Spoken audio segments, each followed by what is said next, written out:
जो मौजूदा हालात हैं लोग उसका अपने अपने तरीके से अंदाज़ा लगा रहे हैं क्या होगा, क्या क्या चल रहा है।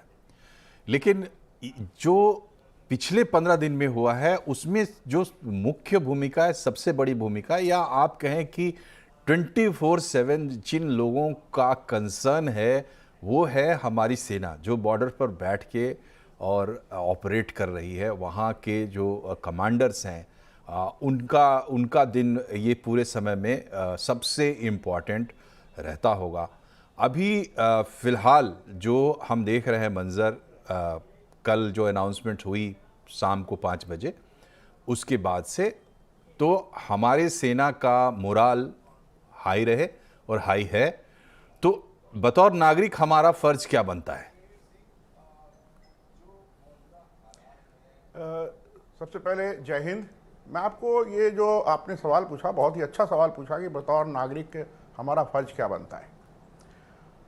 जो समझने की बात ये है कि जो सीज़ फायर की बात आई है, ये सीज़ फायर की बात पाकिस्तान की तरफ से आई, ये हिंदुस्तान की तरफ से नहीं आई। उनके डीजीएमओ ने हमारे डीजीएमओ से बात करके वो ये प्रस्तावना दिया, तो उनको ये 48 घंटे का समय दिया गया कि हाँ, आप जो है सो दोबारा 12 तारीख को दिन में 12 बजे से दोबारा बात करें। अब जो उसके कायदे कानून निकलेंगे, बनेंगे, क्या उसमें बात आएगी, वो बात की बात है। सबसे पहले तो ये समझना चाहिए कि पाकिस्तान को चोट बहुत गहराई से लगी है और अंदर तक लगी है। आज भी उन्होंने ये क्लेम किया है कि ब्रह्मोस मिसाइल्स का भी उनके अगेंस्ट इस्तेमाल किया गया है और एयरफोर्स का इस्तेमाल हुआ है, ड्रोन्स का इस्तेमाल हुआ है, आर्टिलरी का इस्तेमाल हुआ है, स्मॉल आर्म्स फायर का इस्तेमाल हुआ है। इन सब की जो गहरी चोट उसको लगी है और उसके जो अपने संसाधन थे वो कम से कम होते जा रहे थे। ये जो शेपिंग ऑफ ऑपरेशंस की बात होती है, तो ये शेपिंग ऑपरेशंस जो है सो तैयार हो चुका था और इसके आगे से अब उसका जो है सो पतन और भी तेज़ी से होना था। भारत ने उनको पहले बताया था कि हमने तो सिर्फ पहले वो 9 ठिकानों को ही नेस्ता नाबूद किया है, तुम समझ जाओ। स्केलेशन का जो लैडर है या स्केलेशन जो करने की बात है, वो तो पाकिस्तान ने खुद शुरू किया और जब उसके हाथ से वो कंट्रोल जाता हुआ दिख रहा था तो वो भागा भागा अमेरिका के पास गया।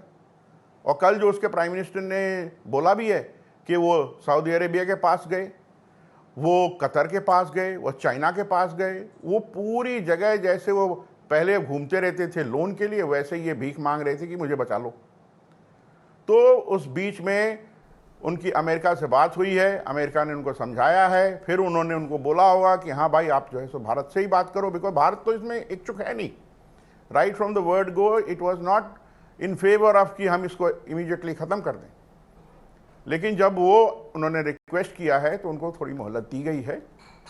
As far as operation Sindoor is concern, sorry my fault, operation Sindoor is concern, अभी ये ऑन गोइंग है, अभी इसको कॉल ऑफ नहीं किया गया है। ये एक सीज फायर है और जैसे ये सीज फायर कल जितना फ्रेजाइल था, कल तुरंत ही टूट गया।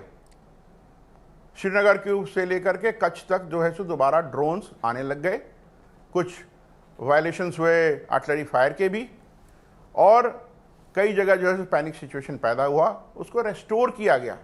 हमारे विदेश सचिव को आकर कहना पड़ा कि जो अंडरस्टैंडिंग थी उसका वायलेशन हुआ है और उसको पाकिस्तान समझे, तो उसको समझ में आया और तब से अभी तक वो फिर भी ठीक है। लेकिन वो अंदर अंदर क्या सोच रहा है, क्या कर रहा है, इसलिए जो जहाँ हैं अभी यूफोरिक मोमेंट नहीं होना चाहिए, सतर्क सावधान रहना है, अलर्टनेस रहनी चाहिए, हर तबके पे अलर्टनेस रहनी चाहिए, जिससे कि जब तक हमारा मकसद पूरा ना हो जाए, जब तक वो हमारे टर्म्स पे आकर सीज फायर न करे, तब तक लोगों में ये शांति नहीं आनी चाहिए और ये चलता रहना चाहिए।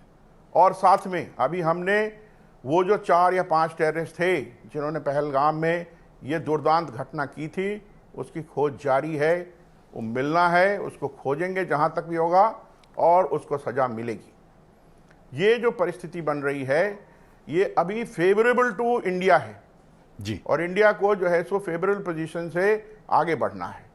जी, जी हाँ।